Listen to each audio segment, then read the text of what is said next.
all started when I was about 8 or 9 years old. Actually, maybe it was earlier, but that's around the first real memory I have of it. I've had sleep paralysis for as long as I can remember. It's rare now that I'm an adult, but when I was younger it was almost nightly. Most people I've told about it just assumed I was scared of the dark or that I had bad nightmares. But that's not it, though I suppose I am afraid of the dark, and I definitely had the nightmares. Still do sometimes. I've always had vivid dreams, not the hazy, fleeting kind. When I dream, I am there. I can see, hear, smell, even feel. Sometimes the taste of blood or the scent of decay would linger for hours after I woke up. I became a lucid dreamer early on, able to change my dreams at will, shift them, bend them, but not the nightmares. Never the nightmares. Those had a will of their own, and they were frequent. Too frequent. Falling from heights with no end. Being swallowed by fire, trapped in an endless void, floating alone in space.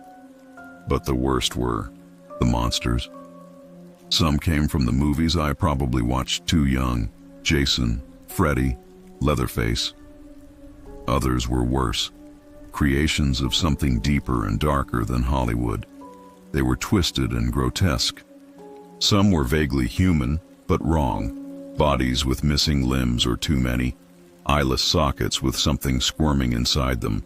Mouths that opened the wrong way. Others weren't human at all. Towering things with wings and claws, massive mouths, filled with jagged yellow teeth.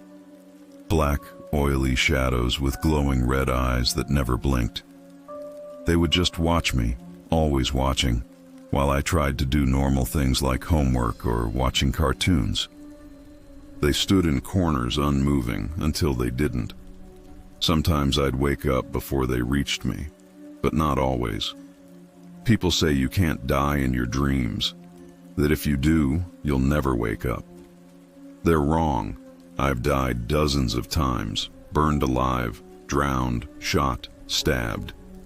One time, I was watching a funeral from a distance, unsure who it was for, until I walked closer and saw my own face in the casket.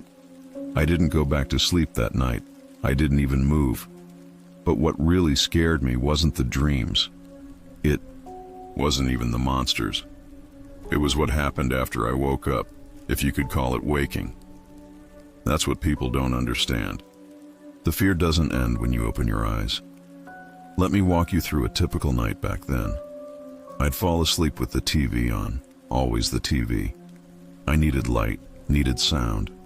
It was comforting. When I didn't have a TV in my room, I'd sleep on the couch where I could still hear it from my parents' room. Just enough to remind me I wasn't alone. And then the dream would begin.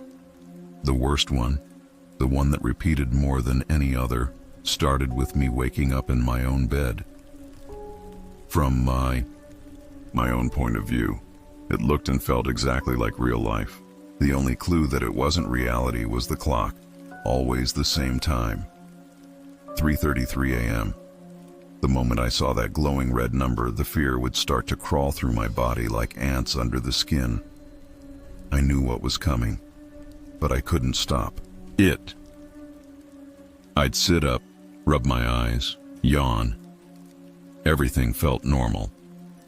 Then I'd swing my feet over the side of the bed and stand.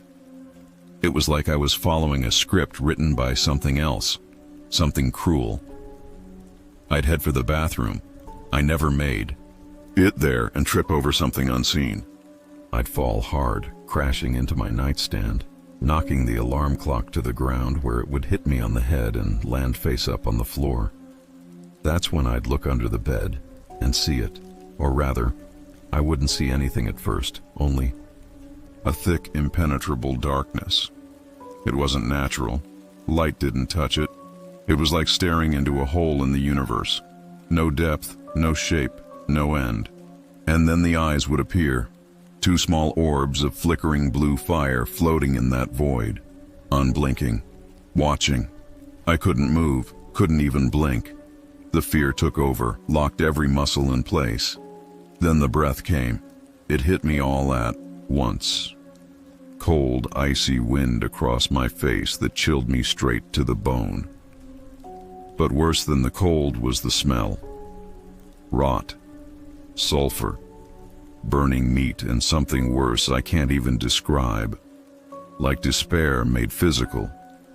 The breath poured out from under, the bed wrapping around me, seeping into my clothes, my skin, my soul. Then it dragged me under.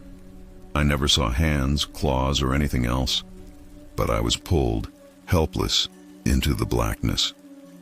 There, I was surrounded by nothing, no light, no sound except for my heartbeat and its breath. I could feel it close to me, pressing against my back like a living wall. I wasn't being held by arms, but I couldn't move. It was like a cocoon made of flesh and bone, impossibly strong, wrapped around my entire body. Then I'd feel the tongue, wet, slimy, moving slowly from my neck to my ear, tasting my fear, and it would whisper. That voice. It was like broken glass being dragged across wet concrete. Gravelly, raw, soaked in something thick and horrible. The sound made my teeth ache and my spine crawl. "What do you like about playing under the bed?" It would hiss. That was when I'd finally break. Something in me would snap, and I'd start to thrash and scream, fighting with everything I had. Sometimes I'd escape. Sometimes I'd just wake up, already soaked in sweat, heart racing, chest tight. But the worst part came after I woke up. That's when the paralysis would hit. I'd be completely frozen, unable to move, sometimes not even able to open my eyes. My body would feel like stone. I could hear everything. The hum of the TV, the ticking of the clock, the creaks of the house. And sometimes, its voice. That voice would return. Come back under the bed, it would whisper. The games were just starting. I couldn't turn my head, couldn't run, but I could feel its breath, cold on my ear, always the breath. I think I must have screamed one night because my mom ran in and turned on the light. I swear, I saw a shadow slip back under the bed, like melting tar. She told me it was just a nightmare. Checked under the bed. Nothing. There. But I knew. I always knew. The therapists said I was having visual and auditory hallucinations common with sleep paralysis, that it was all in my mind. They didn't see what I saw. They didn't feel that breath. I started jumping out of bed as soon as I could move, careful never to let my feet get too close to the edge.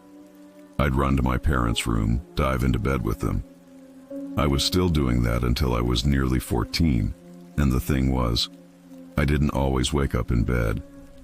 Sometimes I'd wake up on the floor, or on the couch, in the hallway.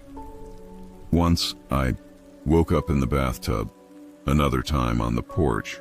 Each time there would be something wrong.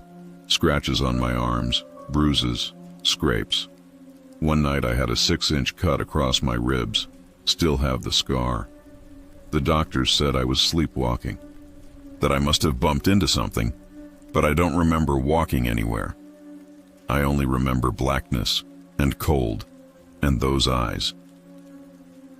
My grandmother had a different theory. She wasn't like most grandmas. She had a deep belief in the occult, had books on demons and symbols on her walls.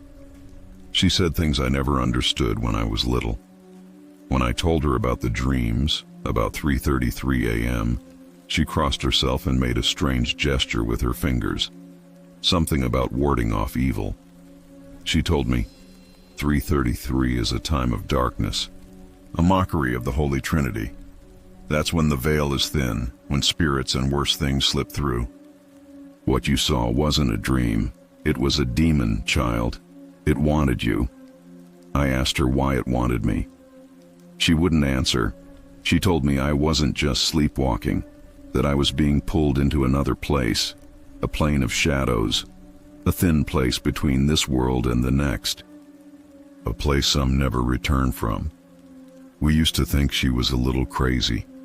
Now I'm not so sure, because now it's happening again. Not to me. To my son.